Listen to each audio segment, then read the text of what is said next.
Hello everyone, welcome back. In today's video, I got a couple of things to discuss as we continue our season preview series.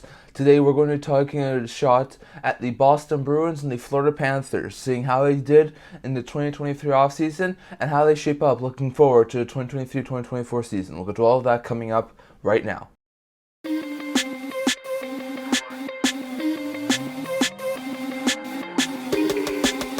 Hello everyone, welcome back to another video here at the Internet Talk Show. Now, as usual, in our season preview videos on every Thursday for the time being, I'm going to do my season preview. For this time, we're going to start with the Atlantic Division Boston Bruins and Florida Panthers. Just like usual, we'll kick things off by discussing how they finished off the 2022-2023 season. We'll go over to their additions and subtractions from the 2023 offseason. We'll go to the top 3 picks that each team had in the 2023 draft. We'll give you my projected current lineup for each of the Bruins and the Panthers, and we'll finish off by discussing how I think their projected 2023-2024 season will go and what sort of off-season grade I give them. So to start with, we're going to start with the Boston Bruins here, and they did fantastic last off-season, probably the best regular season to date. They had a 65-12-5 record in the regular season for a astounding 135 points. That was the most points by an NHL team in NHL history for a season. That was the most wins by an NHL team in an NHL season in NHL history. They broke a ton of records, and they were a absolutely dominant team in the NHL. They won the President's Trophy. They were first in the East. They were first in the Atlantic Division. They were just one absolutely thunderous team who did a ton of things right last year. They were host the Florida Panthers. They would go up 3-1. They would win games 1, 3, and 4, taking a 3-1 series lead. There was a lot of people who thought that series was done for. And then Florida came from out of nowhere. They won Game 5 in overtime. They came out with a high-scoring affair win in 7-5 in Game 6.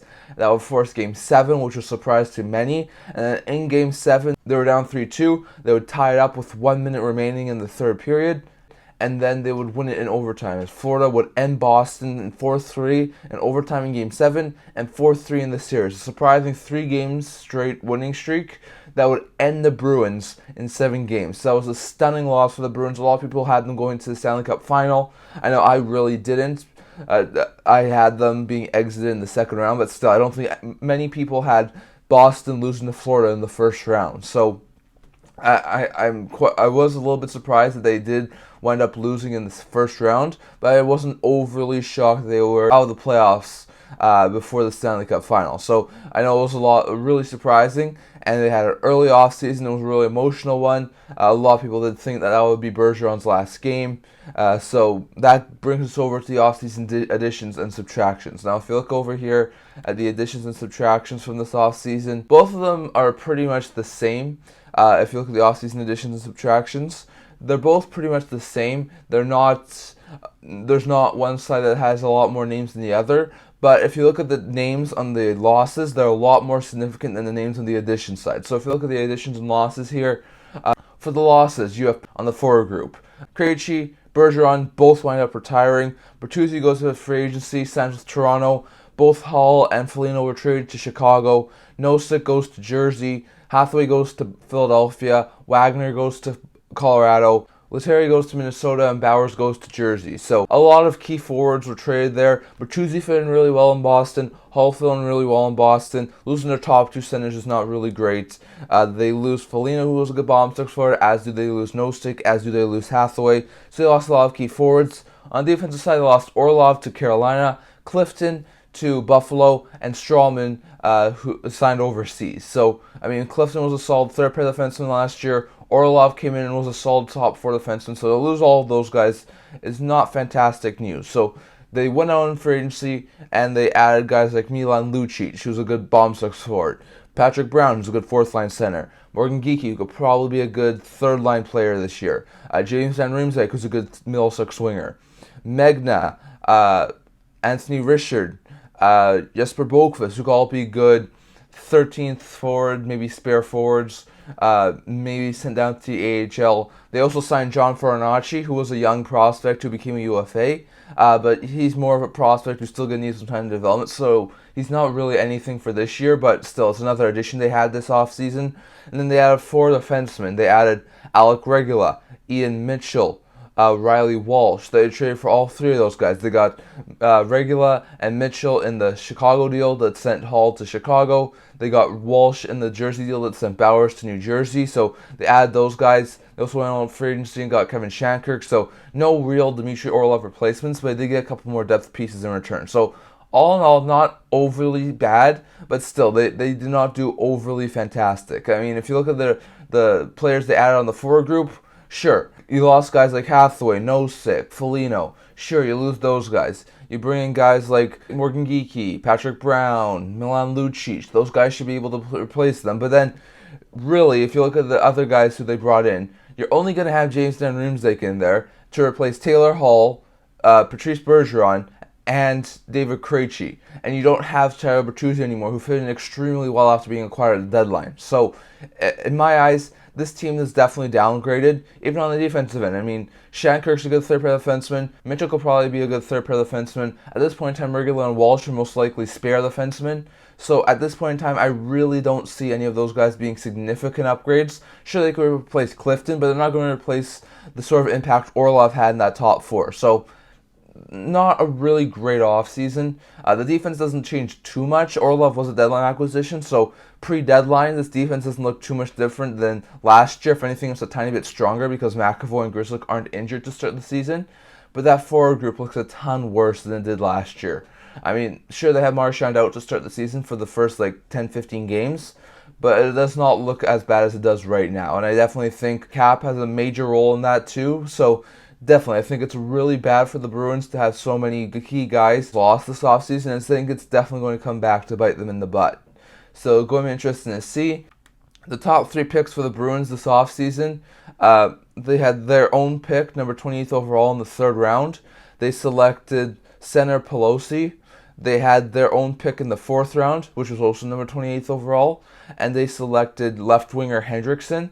And then they had their own 6th round pick in this year's draft, and they selected center, left wing, right wing, forward Walsh. So they had a couple of key pieces through the draft. Not a whole bunch of draft capital, so they couldn't really do much. But with the pieces they did have, they were able to make some pretty good moves. So a really good draft there for Boston. Just not really much draft capital, and they did the best with what they had.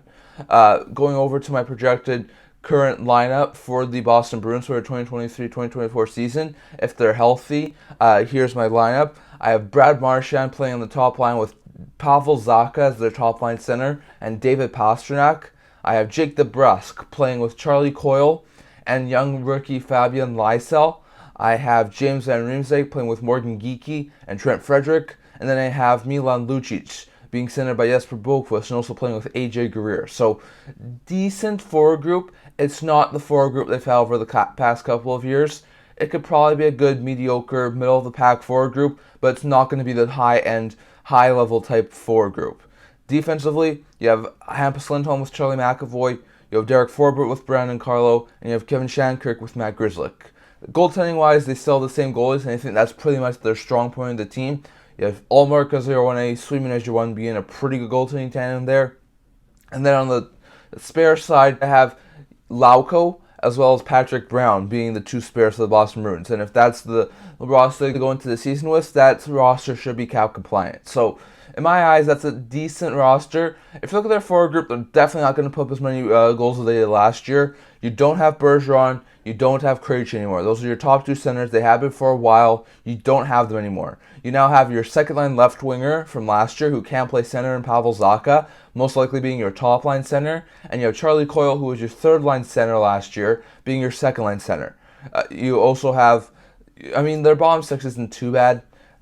They do still have some pretty good depth on that team, but still, their top six is definitely not what it was last year, and I definitely do not see Boston having the offensive prowess they did last year. Their defense is still pretty good. I think that with all the pieces they still have a couple of younger guys that I think would be in the AHL, like Ian Mitchell and Alec Regula, Riley Walsh, a couple of other guys who I think could possibly challenge eventually for like spots, especially if there's injuries. They still have a pretty good defense. Maybe not as deep as last year with not having Orlov, but still, they have a pretty good defense. Their goaltending is going to be fantastic, but the one thing I do wonder is Ullmark had a Vezina-level season. He won the Vezina Trophy. He was a fantastic Vezina-caliber goalie last year. Really did help the Bruins win the President's Trophy last year. But my big problem is, if he had a Vezina-level season last year, can he replicate that this year? I think he's still going to be a good goaltender. I think he's still going to be a starter like he was the past couple of years. But I don't see him replicating the Vezina-level caliber goaltending he did the past couple of years. And with their offense going a little bit down at this point in time, I think that's cause for concern for Boston. So if you have Ullmark taking a step back next year, you have maybe Pastrnak taking a step back. I'm not sure if he can replicate 50 goals. He's going to score a ton of goals, but I'm not sure if he can replicate 50. A lot of things went right for Boston last year. I don't think that a lot of things are going to go right for Boston again this year. So, in my eyes, at this current point in time, it could change before the season starts if they were to possibly add something. There's still a lot of speculation that they could try and add a top six center before the season starts. So, if they do, it could change my stance on where I have them finishing. But at this current point in time, I have them finishing with a 42-33-7 record for 91 points. I have them finishing 5th in the Atlantic and 9th in the East. The closest team to a playoff spot that misses the playoffs. 44 points less than they did last year. So that is quite a drop-off in points. But we did see teams like Jersey and Seattle have like 40 more points than they did the previous year. So I think it's possible. I don't see them being like a bad team this year. Like they fall off drastically and they're not going to compete for a playoff spot. I completely have them competing for a playoff spot. Like I said, 2 through 7 in the Atlantic Division is going to be quite interesting, and it's really hard to predict. But at this point in time, I have them finishing slightly behind Tampa Bay for the last wildcard spot. As we talked about in a couple weeks ago video, I had Tampa finishing at the second wildcard spot. So I have Boston finishing just behind them at 91 points. So I think they definitely could easily squeak into the playoffs. I think they still have a roster that could easily squeak into the playoffs. But in my opinion, I have them missing out just a tad. So in my eyes, the offseason grade for this team, I think they would probably have D+. They did not have a fantastic offseason. They lost a lot of key guys: Hall, Bertuzzi, Bergeron created to retirement, Orlov, Clifton, Foligno, Nosek, Hathaway, and they did replace a couple of those guys, adding guys like Lucic and Geeky and James Van Riemsdyk, Patrick Brown, Shattenkirk, Mitchell. They definitely did add some pieces. They did not add a fantastic amount of them. So, in my eyes, they did have not a fantastic offseason, a D+ in my opinion. I think they could have done a ton better. If they clear up a little bit more cap space, they might have been able to sign Bertuzzi. Maybe it's not as bad because then you get rid of Hall, but you keep Bertuzzi. So definitely, I think there's some things I think that the Bruins probably would have liked to do that they weren't able to do due to their cap. And I think all in all, with the Krejci and Bergeron retirements, this really does drive a nail in the coffin for Boston for this offseason. Going over to the Florida Panthers now. 22-23 season was fantastic for them. They were able to have a 42-32-8 record for 92 points. Really squeaked into that last wildcard spot in the Eastern Conference, finishing 4th in the Atlantic, 2nd wildcard in the East, just barely beating out the Penguins.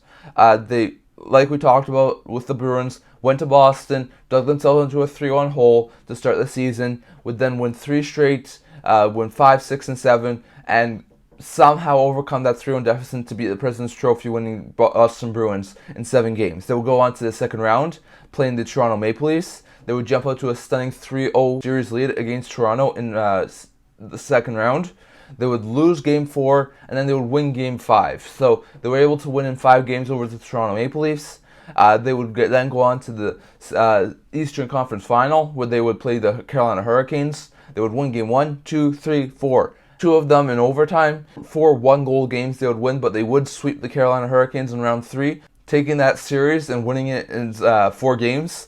Going to their second ever Stanley Cup Final, where they would face the Golden Knights. They would lose Games 1 and 2. They would win their first ever Stanley Cup Final game in Game 3. to cut the series lead to 2-1, but then they would lose games 4 and 5 to the Golden Knights, being a really banged up team, and they would lose game 5 to lose the series in 5 games and lose the Stanley Cup Final to the Vegas Golden Knights. So Florida's been really good. They were the President's Trophy winners 2 years ago. This year they only get in as a wildcard team, but they make a stunning run to the Stanley Cup Final. They did fantastic, and I think they have a lot to be proud of. I mean, they were a team who everyone was writing off early in the series, facing the Bruins in the first round, and they wound up going to the Stanley Cup Final. And even though they lost to Vegas, they were able to also win their first ever Stanley Cup Final game. So in my opinion, Florida definitely did fantastic. So if you look at what they added and lost this offseason, as you can see here, the losses for this team, the additions for this team, it's not really overly significant. I think they probably added more than they lost. If you look at their losses, they moved Anthony Duclair to San Jose. Patrick Hornqvist retired from the game of hockey. Eric Stahl still a UFA. Connor Bunnaman still a UFA. Colin White still a UFA. Saron Noel still a UFA. Jamel Smith was signing with the San Jose Sharks. You also have Radko Gudas, who went to Anaheim. You have Mark Stahl, who went to Philadelphia. And you have third goaltender Alex Lyon, who went to Detroit. So they definitely did lose a few pieces. The guys who they added Will Lockwood, who was a solid 13th forward, basically an AHL player for the Rangers and Canucks last year. They add Stephen Lorentz in the trade that sent Duclair to San Jose. They signed Evan Rodriguez. They signed Alex True. They signed Kevin Stenlund. They signed Rasmus Asplund. On the forward group, on the defensive end, they add Dmitry Kuliakov, Niko Mikkola. They add Mike Riley. They add Oliver Ekman-Larsson. And then they add third goaltender Anthony Stolarz. So in my opinion, not bad offseason. They actually did pretty well in my opinion. The defensive end looks a little bit better once they're going to be completely healthy in the season. I think OEL will be a really good addition there. Riley, Kuliakov, Mikkola, all pretty good depth additions. I think Mikkola could definitely find a real good home in the third pair. The forward group, one could say the forward group's either better or worse. I mean, they lost Duclair. They lost Hornqvist, who was injured for most of the season. They lost guys like Eric Stahl, Colin White. They add guys like Stephen Lorentz, Evan Rodriguez, Kevin Stenlund, Rasmus Asplund. So all in all, I think the offense is probably going to be the same. They still have a couple of good young players who I think could make NHL appearances this year. They have a decent forward group. They still have guys like Kachuk and Verhaeghe and Bennett and Reinhardt on that forward group, so that's going to be pretty good. The defensive additions I really do like, although I definitely do still have some worrisome problems with that defense. And in net, they had a lot of problems last year because Spencer Knight went to the NHL PA Player Assistance Program. There's a lot of speculation if he's going to be ready to start this season. If he's not, Stolarz is going to be a really good backup. If he is, Stolarz is going to be a fantastic third-string goalie, and they saw last year they needed a third-string goaltender who was really good at being a backup. So I think that's a really good additions there for Florida. If you look at their top 3 picks in the draft, they had the 31st overall pick in the second round, their own. They took Grayson Sachin, who was a center. They then took in the 4th round, once again, number 31 overall, Wilkman, who's a left shot defenseman. And then in the 5th round, once again, their own pick, 31st overall, they picked goaltender Guilford. So they definitely had a couple of draft selections this offseason, and I think they definitely did really well with the few draft selections they have. Once again, not a team who has a ton of draft selections. My current projected 2023-2024 lineup for the Panthers, as you can see here, is Carter Verhaeghe on the top line with Alex Barkov and Sam Reinhart. The second line is Eetu Luostarinen with Sam Bennett and Matthew Tkachuk. The third line is Evan Rodriguez with Anton Lundell and youngster Grigory Denisenko. And the fourth line is Stephen Lorentz with Nick Cousins and Ryan Lomberg. So a decent forward group. The defense to start the season does not look good. I have their top line being Gustav Forsling with Josh Mahura. I have their second line being Niko Mikkola with Oliver Ekman-Larsson. And I have their third line being Dmitry Kuliakov with Michael Benning, who's a youngster. So definitely, that doesn't look like an overly fantastic defense. I still have Spencer Knight making the starting Knight roster, being a 1B to Bobrovsky 1A at this point in time. I think they'll ride out Bobrovsky until he starts to be inconsistent again. He did really well last year in the playoffs.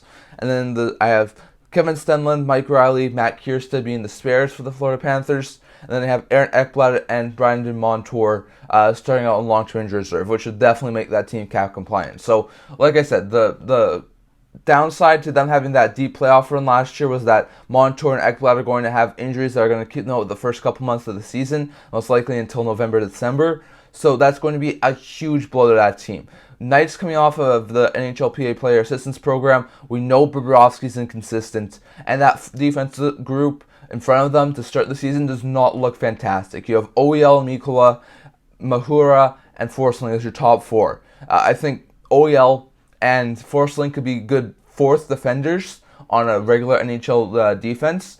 They're most likely going to have a lot of weight on their shoulders until Ekblad and Montour get back. And then you also have guys like Mikkola and Mahura, who are also most likely going to have huge roles on their heads. So I definitely do think that this defense could be the downfall. If they're not doing overly well defensively and in net to start the season, I think that could be a really big problem for the Florida Panthers. The forward group's going to do well. They're going to get a lot of offense. They always do. They still have a pretty deep offense, but that defense is going to be a huge problem for that team. So at this current point in time, remember, it could change before the season starts. I do think there's a possibility they could try and add some more in the defense. But if this were to be the lineup to start the season, at this current point in time, I have the Florida Panthers having a 41-33-8 record for 90 points, 6th in the Atlantic, and 10th in the East. 2 points worse than they did last year. So I have them finishing basically right around where they did last year, but just like the Boston Bruins. That Atlantic division is going to be tough, and I think with all the things that's happened, not this offseason because they had a pretty good offseason, but with guys like Ekblad and Montour most likely going to be out at the start of the season, I definitely do think Florida could be a team who finds themselves in the out looking in. I think it could be really different. I think the Panthers could still easily make the playoffs, but just like Boston, just like Tampa, I have a lot of those guys possibly finishing out just because this is a really tight division now in the Atlantic Division. So in my eyes, Florida most likely could still make the playoffs, but at this point in time, I have them missing by just a smidge. I have Florida missing by 3 points, Boston missing by 2. So for Florida, this offseason has actually been quite good. I'll give them a C+. It's not been fantastic. The forward group didn't change as much. Once Ekblad and Montour get back, that defense will be a ton better. But I do really wonder how they'll make do without Ekblad and Montour until the season starts. But I think a C+ for the Panthers is good. Not a fantastic offseason by any means, but they definitely did, I think, upgrade their defense a little bit. Their forward group looks pretty much the same. Their goaltending looks pretty much the same. So in my eyes, I think they had a C+ offseason. So a little bit above average, but not fantastic. So definitely, I think for Florida, a decent offseason. That defense, though, the goaltending inconsistencies and possible problems, I think that team, if they start out awful, they don't start out with at least a 500 record until Ekblad and Montour get back. I think Florida could definitely have some problems this year. I think they'll still be in contention for a playoff spot, but at this point, it seems just missing out. Boston, same sort of thing. Not the fantastic forward group anymore. They still have a decent defense. Their goaltending is still going to be probably fine, even if Ullmark takes a little bit of a step back. But that forward group's not going to be just like it was last year. So in my eyes, I have Florida and Boston being extremely consistent, challenging for a playoff spot. I have both of them being extremely close to getting into the playoffs, but I have both of them missing out. So definitely, I'd love to hear your thoughts on this down in the comments. What do you think Boston and Florida do this season? Do you think a C+ for Florida and a D- for Boston are warranted for how they did this offseason? How did you like both of those two teams' off seasons? And do you agree with me where I have Boston finishing with 91 points, 2 out of a playoff spot, and Florida finishing with 90 points and 3 out of a playoff spot? Do you agree with that, or do you think both those teams will end up making the playoffs? Definitely love to hear your thoughts down in the comments. That's all I'm going to talk about for today. Remember to like this video and subscribe down below if you really liked it. I also do a blog talking about news, rumors, analysis, stuff like that, so definitely check that out. I have a link to that in the description below. And I can't wait to see you guys all for the next video. See you guys soon.